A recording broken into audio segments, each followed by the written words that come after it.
Tadi kita dah berbincang bersoal dengan kesejahteraan minda kanak-kanak dan sekarang kita nak beralih kepada segmen yang lebih santai berkaitan dengan seni. Apa tu Nurul? Berkaitan dengan seni. Sebelum tu nak tanya, Izu suka seni yang macam mana? Saya suka seni cakap-cakap. Seni cakap-cakap. Ada pula seni tu kan? Ada. Seni melukis tak pandai, so kita cakap-cakap.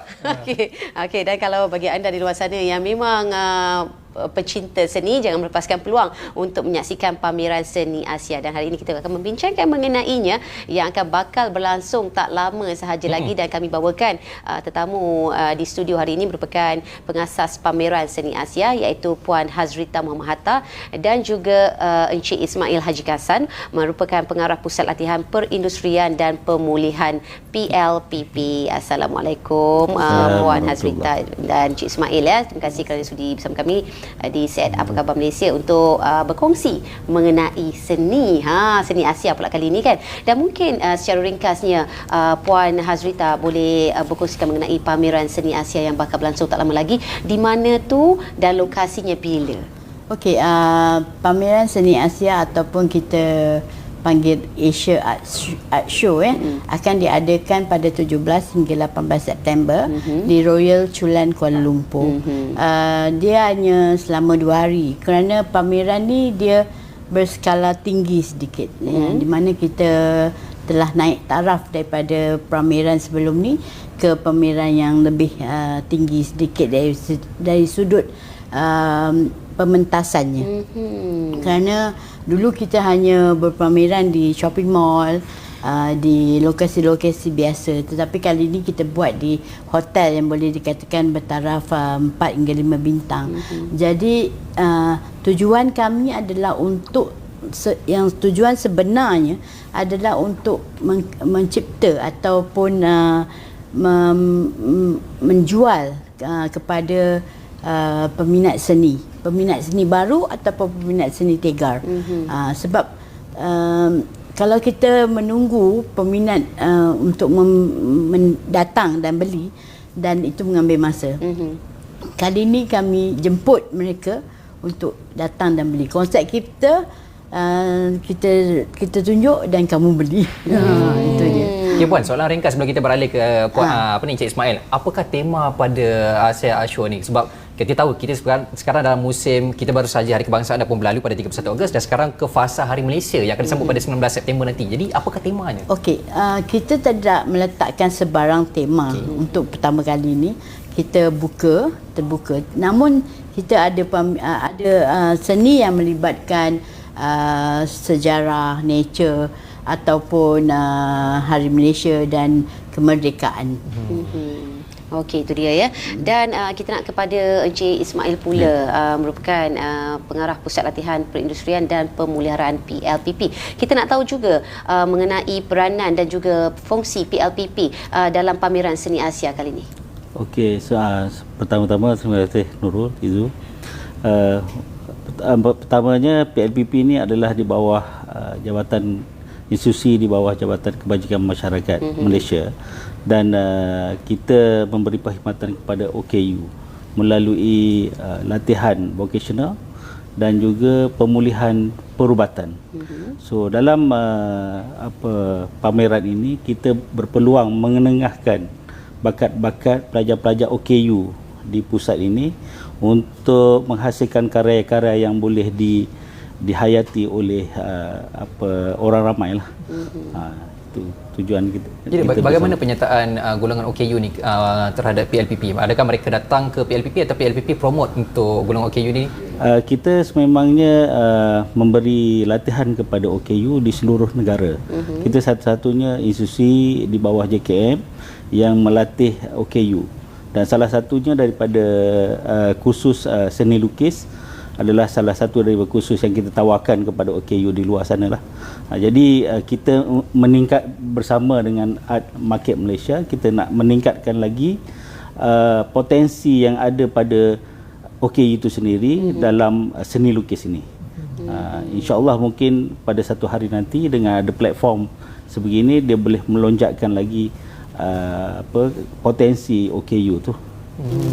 Okey, Puan Hazrita, selain daripada penglibatan golongan OKU, kita nak tahu juga siapakah antara para artis yang terlibat dalam karya dalam pameran seni Asia ini? Okey, terdapat keseluruhannya hampir 100 artis, termasuk golongan OKU. Antara artisnya dah tentu daripada Malaysia, dan kita ada daripada Korea, kita ada daripada India, Indonesia, dan juga banyak lagi negara. Namun mereka-mereka ini berada di Malaysia. Cuma kita ada 2 penglibatan artis Indonesia yang datang daripada Indonesia. Jadi kat situ saya pasti highlight utamanya pasti artis Korea. Ini antara artis yang bakal mengambil tempat ya. Oh, ni semua artis tempatan. Oh, ramai juga. Kita ada Liza Arifin, kita ada Muhammad Jaafar. Jadi baik, kita beralih pada Encik Ismail. Kalau tadi Puan Hazrita dah mention tadi mana penyataan daripada negara-negara luar pun ada. Kita ada Indonesia, India, lepas tu daripada negara Korea, itu artisnya. Daripada penglibatan peserta pula macam mana? Adakah mereka seronok dengan penyertaan pameran Asia ni atau macam mana? Okey, daripada segi program yang kita telah sebelum ini, mereka bersemangat dan teruja untuk menghasilkan karya, dan mereka dah melihat bahawa seni lukis ni adalah salah satu daripada masa depan mereka. Jadi kita nak gilapkan lagi potensi yang pada pelajar-pelajar OKU ni lah. Okey, Puan Hazrita, setiap kali pameran pastinya ada keunikan yang tersendiri ya. Dan dalam pameran seni Asia ini, apakah keunikan yang ingin ditonjolkan? Okey, keunikannya adalah kita nak memberitahu Malaysia dan seluruh dunia bahawa kita mempunyai bakat-bakat yang baik, luar biasa dan boleh digilap. Tapi kita perlukan kesokongan. Kerana bakat-bakat ini sebenarnya dia orang kata terpendam dan tak ramai yang tahu. Contohnya di pameran luar, kalau ada pameran walaupun berbayar ya, penuh. Mereka beratur untuk memasuki pameran tersebut. Tapi di sini walaupun percuma, belum pasti. Ya, walaupun kita hanya mereka-mereka yang tertentu saja yang akan datang dan akan hadir memberi sokongan. Kita rasa setiap pelukis tu dia ada keunikan sendiri. Seni sangat subjektif, ya. Kadang-kadang kita tak minat seni tu, tapi pada mata orang lain dia amat minat. So pada saya, setiap pameran, setiap lukisan yang dihasilkan oleh para karyawan semuanya unik. Dan jika kamu melihat pameran yang lukisan yang dihasilkan oleh OKU, kamu akan rasa sangat kita tercabar. Kita orang biasa punya kekuatan yang sama, tapi tidak boleh menghasilkan kecantikan, kehebatan lukisan yang dihasilkan oleh para OKU. Dan itu juga adalah satu keunikan yang kita mahu tunjukkan, sebab kita telah pun menaikkan satu OKU seperti yang kamu tahu, Wan Jamilah, antara OKU yang agak terkenal sekarang ni, juga pernah datang daripada hasil program kita. Jadi kat situ dengan tema konsep yang terbuka, memperlihatkan keunikan artis itu sendiri. Baik, Encik Ismail, mungkin Encik boleh kongsikan bagaimana persiapan para peserta untuk pameran Asia ni? Sekarang ini kita sedang menghasilkan karya-karya yang mengikut tema sekarang ni. So pelajar-pelajar sekarang ni memang concentrate untuk menghasilkan karya mereka, dan kita bebas memberi mereka berkarya. Dan insyaAllah dengan adanya program seperti ini, mereka lebih meningkatkan lagi keyakinan diri mereka sendiri untuk menghasilkan karya yang lebih bermutu lah.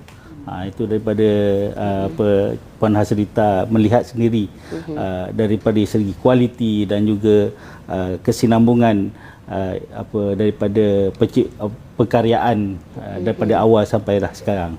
Kita nak minta sikit hint daripada Encik Ismail, apakah lukisan-lukisan ataupun pameran-pameran yang akan disaksikan adalah pameran bentuk abstrak ataupun lukisan-lukisan yang ada maksudnya tersendiri? Mungkin hint tu. Kita ada yang kita istimewa tu dalam doodles, lukisan doodle yang begitu, bagi saya begitu unik dan menyentuh orang kata kemampuan kita orang yang biasa ni, dan kita tak mampu macam mereka buat. Itu yang keunikan lah, salah satu daripada hasil pelajar OKU tu. Dan kena lukisan doodles tu juga merupakan trend sekarang ni. Betul. Lukis ya. Dan anak saya kerap lukis doodles juga. Itu yang tahulah sedikit walaupun tak celik mana ilmu terhadap bidang seni ni kan. Okey, dan dalam masa sama Cik Ismail, kita nak tahu juga harapan Cik Ismail terhadap penganjuran pameran kali ini bagaimana? Harapan saya agar pihak peminat seni di luar sana datanglah pada pameran ini dan menghargai karya-karya yang kita hasilkan dan juga memberi sokongan lah, orang kata membelilah karya-karya mereka sebagai satu sokongan, menandakan bahawa kita rakyat Malaysia ni begitu prihatin dan menghargai seni. Jadi saya kata kalau nak memberi sokongan, belilah lukisan tersebut. Jadi Puan Hazita, macam mana pengunjung yang datang nak membeli ataupun nak menyumbang sedikitlah kepada golongan OKU ni untuk dalam pameran Asia ni? Okey, di pameran seni Asia, walaupun kita lakukan di salah sebuah hotel terkemuka di Kuala Lumpur, Royal Chulan Kuala Lumpur, namun jangan risau kerana kita ada karya yang harga serendah RM50 sehinggalah yang harga RM10,000. Jadi untuk memberi sokongan tu saya rasa tak ada masalah lah. Anda boleh pilih mengikut bajet yang anda ada, ataupun anda boleh pilih sekiranya anda peminat seni, selalunya dia akan pilih mengikut apa yang dia suka. Harga tu jatuh nombor 2 kita boleh bincang. Okey, tapi yang penting adalah kita mahu bukan saja pameran ini sebagai halwa mata, tetapi dapat memberi sokongan dari segi jualan yang bagus pada hari tersebut. Dan juga kita ada lucky draw, ya, cabutan bertuah pada siapa yang membeli minimum harga RM100, mereka akan mendapat tiket percuma untuk lucky draw ni. So tak sia-sia ya. Hadiah utamanya apa? Itu kita nak tahu tu.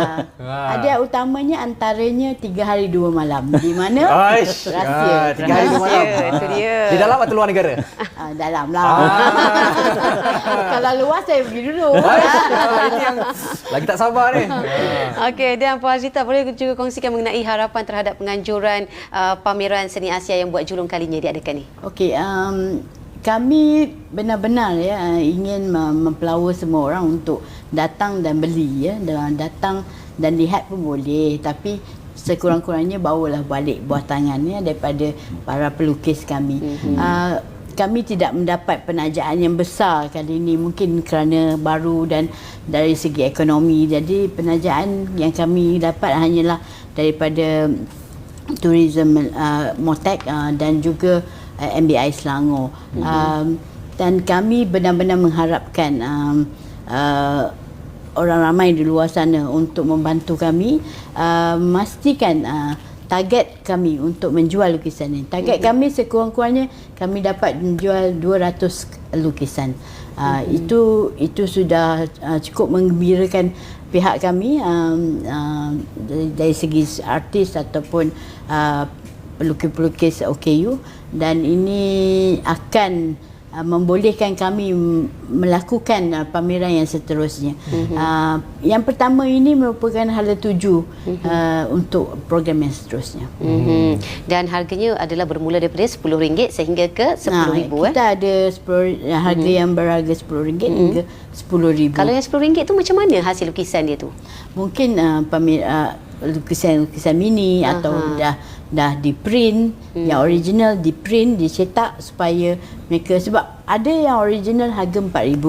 Dan kita faham bukan semua yang mampu untuk beli harga RM4,000, tapi bila artis mencetaknya dan dia boleh menjualnya pada harga yang murah. Dan mungkin kita ada merchandise, contohnya t-shirt, mark, pen semua dan sebagainya. Dan Puan Hazrita juga merupakan seorang pelukis juga. Saya bukan pelukis. Bukan, saya dilahirkan dalam golongan keluarga yang melukis. Keluarga saya memang ramai melukis. termasuk saya punya uncle merupakan bekas Ketua Pengarah Balai Seni Negara. Dan kerana itu susah sebenarnya saya nak memasuki bidang ni. Saya amat skeptikal, memang susah sebab art ni bukan senang untuk dijual. Tapi macam mana pun ni dah haluan dia. Hanya mereka yang tahu menilaikan sahaja yang akan melabur ataupun membelinya kan. Itu dia dapat perkongsian yang begitu menarik sekali mengenai pameran seni Asia. Dan sekali lagi saya ingin beritahu ianya akan berlangsung di Royal Chulan pada 17 hingga 18 September. Jangan lepaskan peluang kepada para pencinta seni untuk mendapatkan karya-karya yang begitu hebat sekali. Dan kita dah sampai di penghujung rancangan. Sebenarnya banyak lagi kita nak bincang, tapi disebabkan kekangan masa, saya ucapkan terima kasih kepada Puan Hazita dan juga Encik Ismail atas kesudian bersama dengan kita dalam Apa Khabar Malaysia membincangkan atau berkongsi berkaitan dengan pameran seni Asia yang akan berlangsung sekali lagi pada 17 dan juga 18 September 2022. Jadi setakat itu saja untuk kita pada hari ini. Saya Izzul Yusof. Saya Nurul Demul. Assalamualaikum, salam hormat dan sehingga berjumpa lagi.